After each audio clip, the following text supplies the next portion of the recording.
You ever look at someone you love and feel like you're seeing a stranger in a costume that just happens to fit them perfectly? That was me on a Thursday.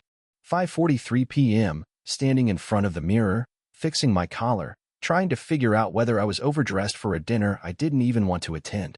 My wife, Claire, said it was important. Her tone had that blend of guilt and urgency, like she needed me to show up, but wouldn't explain why. "It's just dinner, Nathan," she said, smoothing down the lapels of my blue blazer. "With friends." I nodded, but something about the way she adjusted the cuffs on my sleeve made the air go cold. Too precise.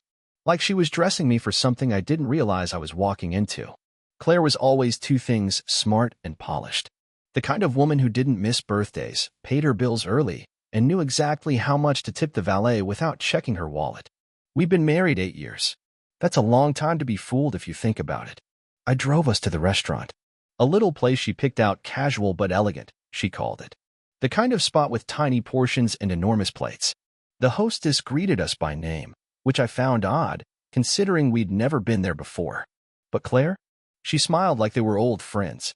"Right this way," the hostess said. Now here's the funny thing about betrayal. It never walks in through the front door. It waits. It watches. It lets you set the table. And I was setting it. Like a fool. We sat. Ordered wine. Claire fidgeted with her napkin. She kept checking the door. That's when I saw him. Tan. Tall. Confident like someone who never got told no enough as a kid. He walked straight to our table like he'd done it 100 times. And when Claire stood to hug him, tight, too tight, I stopped pretending I didn't already know. I didn't know the details yet. But I knew. Every man knows that hug. It's not friendship.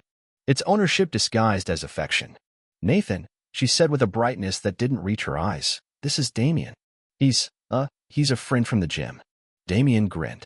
"Good to finally meet you, man." Man. That word never sounded more fake. I shook his hand. It was warm. Too warm. I looked at Claire. She wouldn't meet my eyes. The waitress arrived, oblivious. "Can I start you off with something to drink?" "Scotch," I said. "Neat. And keep them coming." Because I didn't know what this night was. But I knew it was about to change everything. And deep down, part of me was already sharpening the knife. The thing about betrayal is it doesn't scream. It whispers. And tonight, it was whispering across a candlelit table between two people who used to share a bed and a third man who clearly thought he'd won something. Damien talked too much. That's how these types operate. They like the sound of their own voice. He went on about personal growth, yoga, his investment portfolio, and a recent trip to Tulum where, get this, he really found himself. I almost asked if he'd like to lose himself again. Permanently. Claire laughed a little too hard at one of his jokes. You know the kind. The sort of laugh that tries too hard to say, "I'm comfortable," but really says, "I'm terrified he's going to find out." She wouldn't look at me. Just glanced around like she was waiting for someone else to walk in and save her from this scene. "So Nathan," Damien said between bites of his imported sea bass, "Claire tells me you're in architecture?" I gave him a long, slow blink. "I am. That must be fun. Drawing buildings and stuff." "Yeah. And I assume you sell supplements to people with emotional voids." Claire coughed. Whether from surprise or panic, I wasn't sure. Damien chuckled. "You've got a sense of humor. I like that." I smiled, but it didn't reach my eyes. "Oh, I'm hilarious." The food arrived. Mine went cold. The wine kept flowing. Claire barely touched her plate. Damien polished his off like he was fueling up before a CrossFit competition. I watched the way her fingers twitched near her glass when his hand brushed hers. Like she didn't want it to happen, or like she was making sure I saw it. I saw it. They thought they were being subtle. They weren't. You can't hide a connection like that, not from a man who's watched his wife fall asleep beside him for nearly a decade. I knew every twitch of her eyelash, every note in her laugh. And this wasn't it. After dessert, or whatever that smear of chocolate was supposed to be, Claire excused herself to the restroom. Damien leaned back. I still smug. "You're taking this well." I raised an eyebrow. "Taking what well?" He smiled, slow and knowing.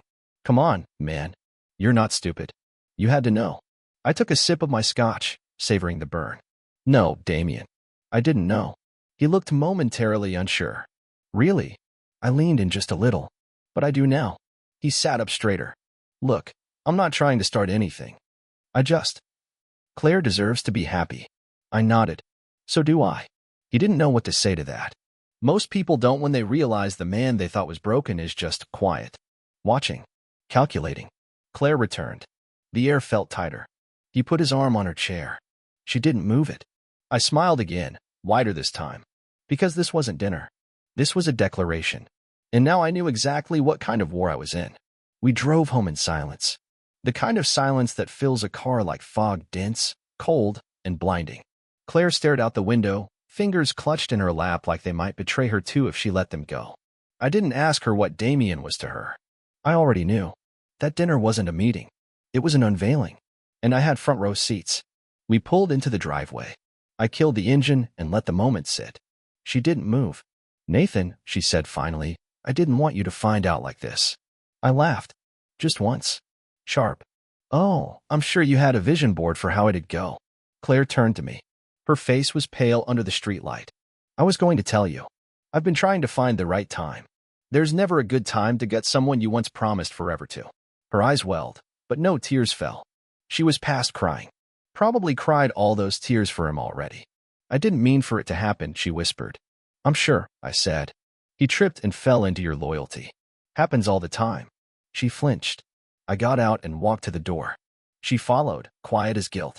Inside, I didn't bother turning on the lights. I didn't need them. I could walk this house blind. I'd built half the shelves in here. Painted the walls. Assembled the IKEA furniture no one else had the patience for. This was supposed to be our home. She sat on the edge of the couch like a student waiting for the principal to decide if the offense was expulsion-worthy. I stood there, watching her. All I could think about was how this woman used to wait up for me with a warm plate and a bad Netflix recommendation. Now she was just waiting for me to fall apart. Instead, I sat across from her and said the one thing that stunned her more than shouting ever could. How long? Claire blinked. 3 months. I nodded. That was a lie. It was always longer than they say. They start counting from when the guilt kicked in, not from when it started. With Damien? I asked. A pause. Yes. Another lie. She paused too long. That pause was someone else's name. Someone else I didn't know yet. Did you love him? I asked. Her mouth opened, closed, then opened again. I don't know. Wrong answer. She dropped her eyes to the floor. I didn't want to hurt you. I leaned back. That's the thing, Claire. You didn't just hurt me. You unmade me. One secret at a time. She looked up, eyes glassy. So, what happens now? I stood. Slowly. Calm. You go to bed, I said. And tomorrow? You pretend this house still belongs to you. She frowned. What do you mean? I didn't answer. Because the truth? I'd already started my plan 3 weeks ago. When I found the hotel receipts. When I saw her smile at her phone and lock it like it was a sacred text. When I started documenting everything. Claire thought tonight was the reveal. It wasn't. It was the invitation to the first act. Because tomorrow, I'd start showing her what losing everything, actually everything, felt like. I didn't sleep that night. Not because of rage, not even heartbreak. No, those fires had already burned through me months ago, back when I first noticed she stopped saying, love you, like she meant it, and started hugging me with one arm instead of two. You know what kept me awake? Peace. The kind of peace you only get after months of denying the obvious and finally deciding to stop lying to yourself. At 2:14 a.m., I was in the garage. My laptop set open on the workbench beside an old box labeled wedding stuff. The irony wasn't lost on me. Inside the box, a dried bouquet, a framed photo from our honeymoon in Banff, a menu from the first restaurant where I told her I loved her, and one sad, curled receipt for a matching pair of coffee mugs that said his and hers. Funny. Hers was still in the kitchen. Mine had quietly disappeared sometime last winter. Probably when Damien started showing up in her phone as Darlene from yoga. I opened a folder on my desktop titled Asset Division, Phase 1. Every good architect knows the structure matters. But the demolition? That's an art form. Claire always handled the finances. Not because I couldn't, because I trusted her. Trusted her with my accounts, my passwords, my name on the joint mortgage. Rookie mistake. But I'd been cleaning house behind the scenes ever since I saw the first red flag and decided to stay silent. People think silence is weakness. It's not. It's strategy. I'd moved half our savings into a separate, premarital account 2 weeks ago. Legal. Documented. Untouchable.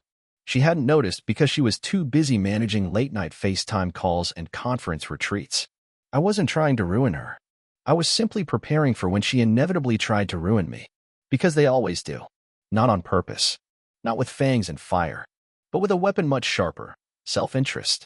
I walked back inside just as dawn started bleeding across the sky. Claire was still asleep, or pretending to be, her back to my side of the bed like that space had always belonged to ghosts.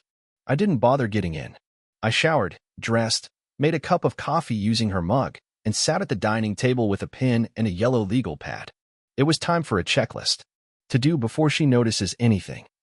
Call Jacob, attorney. Already scheduled. He's been waiting for my ghost signal since the day I sent him photos of her and Damien outside the Hilton downtown, hand on her waist. Her face lit up like it used to when I came home early. Print evidence. Done. Every message. Every timestamp. Even the Lyft receipts from when she told me she was going for a walk to clear her head. Redirect mail. Post office forms signed. Any financial docs or legal letters come to my P.O. box now. Talk to Mike about short-term lease. My buddy Mike owns a downtown loft. Said it was mine for 3 months. Fully furnished. 0 questions asked. Record conversation. It's not illegal in our state. One-party consent. And boy, was I planning to have a real good conversation soon. At 8:17 a.m., Claire came down the stairs wearing the soft gray hoodie I bought her on our 5th anniversary. The one she claimed she loved because it still smelled like me. Now it just smelled like a punchline. She walked into the kitchen, blinked at me. You didn't sleep? Nope, I said, not even looking up. Coffee. In your mug. Yep. She stood there, awkward. Nathan, I know you're mad. I know this is complicated, but I want to be honest with you moving forward. I looked up at her finally. You think that starts today? She flinched.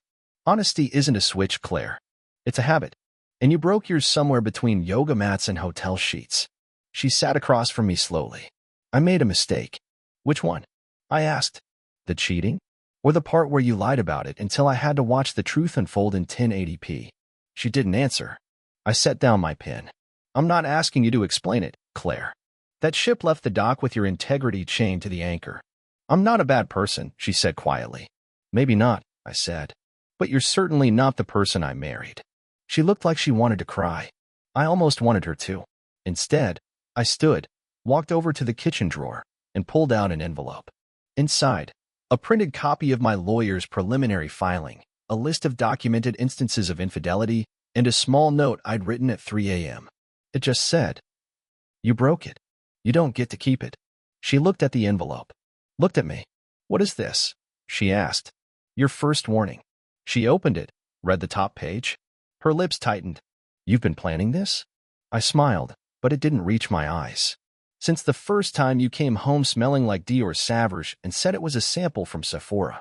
Claire stood, backing away like I'd slapped her. You're going to humiliate me? I leaned in close. Claire. I haven't even started yet. It was a Tuesday when I finally played my first public card. I chose Tuesday on purpose. Nothing dramatic ever happens on a Tuesday. People expect calm. Routine. No one expects fireworks at 2:15 p.m. on a weekday. That's the best time to strike, when the world's half asleep and no one's watching. Claire had just left for what she called a strategy meeting. Her voice cracked when she said it. She was a better liar when she wasn't trying so hard. I didn't say a word. Just smiled, handed her a to-go coffee, and kissed her on the cheek. She hesitated. Maybe she thought I'd softened. Maybe she thought her tears last night had worked. But I wasn't kissing her because I loved her. I was kissing her because I'd already decided that would be the last time I ever touched her. By 3 p.m., she was halfway through her not-so-secret rendezvous. And I was at her office. Now, before you picture me kicking down the doors and screaming like a man on daytime TV, relax. That's not my style. I walked in wearing a crisp navy suit and a calm I hadn't felt in months. Her coworker Rachel spotted me and smiled. Mr. Vaughn? Everything all right? Just dropping off some papers for Claire, I said, holding up a manila envelope. Rachel smiled like I was the kind of husband who brings flowers and surprise lunches. She's out, but I can make sure she gets it. I shook my head gently. Actually, it's confidential. Could you make sure it's left directly on her desk? Top drawer, if possible. Rachel hesitated, then nodded. Of course. That envelope had 2 things inside, a copy of the divorce filing and a list of people Claire had lied to about our marriage, including her boss, who'd apparently been under the impression we were separated months ago. I'd attached receipts to correct that miscommunication. I left without causing a ripple. It wasn't about drama. It was about clarity. She wanted a new life? Great. But she didn't get to keep the mask while she built it. That evening, she walked through the front door slower than usual. No pep in her step. No faux cheer. Her phone buzzed nonstop in her purse. Probably damage control. She found me in the kitchen, peeling carrots for no reason other than needing to do something with my hands. Funny how you cling to domestic rituals even as the roof burns down. Claire set her bag down and just stood there. You went to my office, she said. I didn't respond. Just dropped another carrot peel in the sink. They're all talking, she continued. My boss called me into his office. Asked if I needed support. I nodded slowly. Good boss. What is this, Nathan? She asked. Some kind of revenge tour? No, I said, wiping my hands on a dish towel. It's an audit. She blinked. A what? An audit, I repeated. You ran our marriage like a business, on charm, misdirection, and personal branding.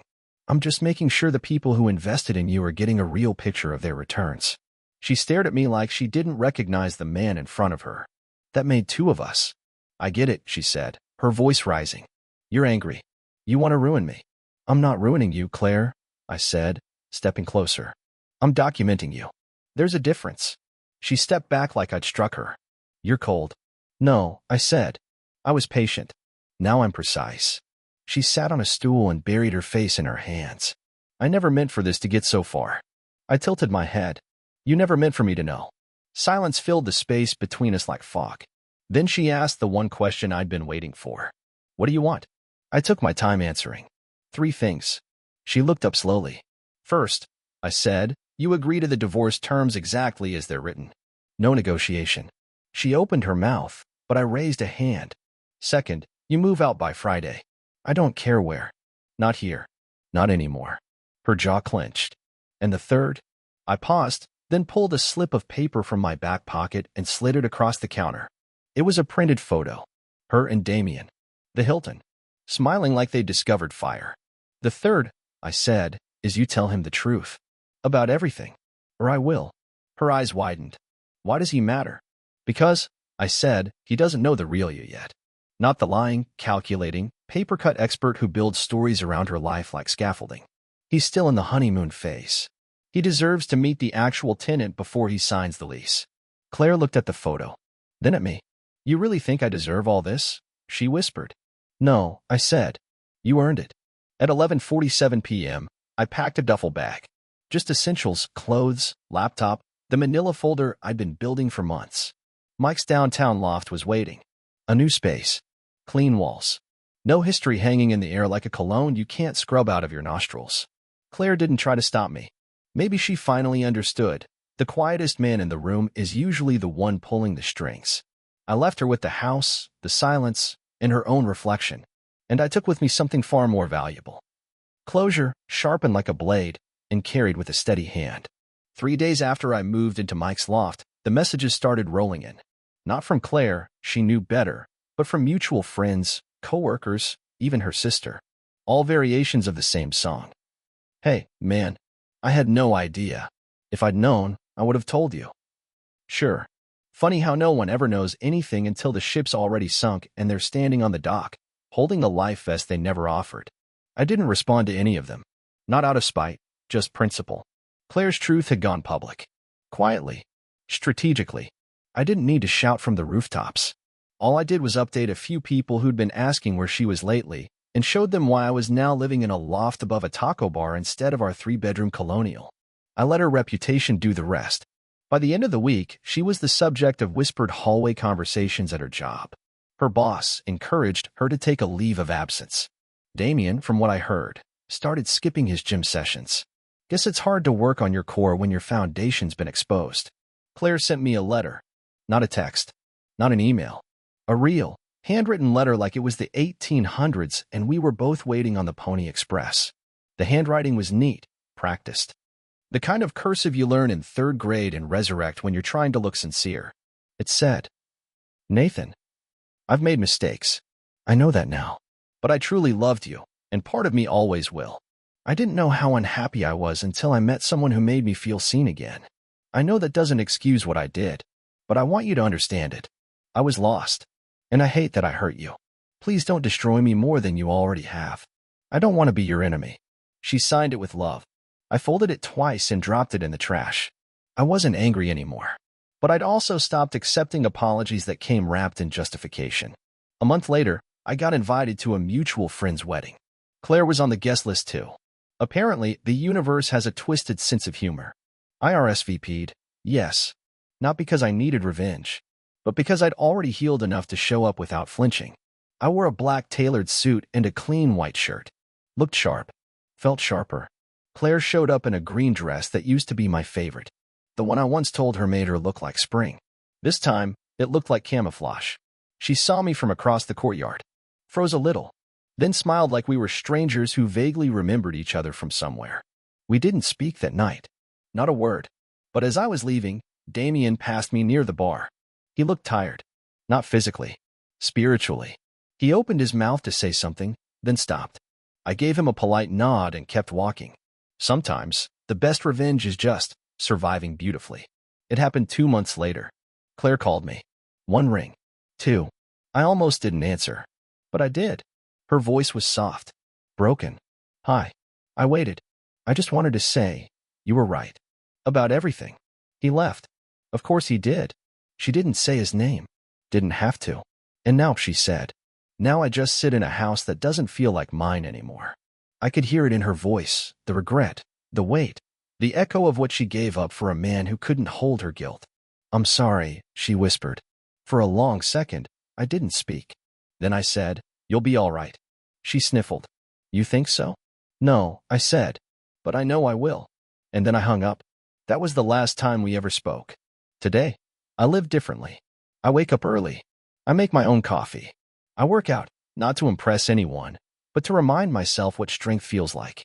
I travel more. Talk less. Smile more. Trust, cautiously. There's a woman I see sometimes. No labels. No expectations. Just honesty. Pure and rare. Sometimes people ask if I miss Claire. Or the life I had. No. I miss the idea of her. The story I told myself. But not the reality. Reality is better now. Sharper. Realer. Betrayal didn't destroy me. It redesigned me. And now? Now I live in a structure I built myself. No rot in the walls. No strangers hiding in the blueprints. It's not just stronger. It's mine.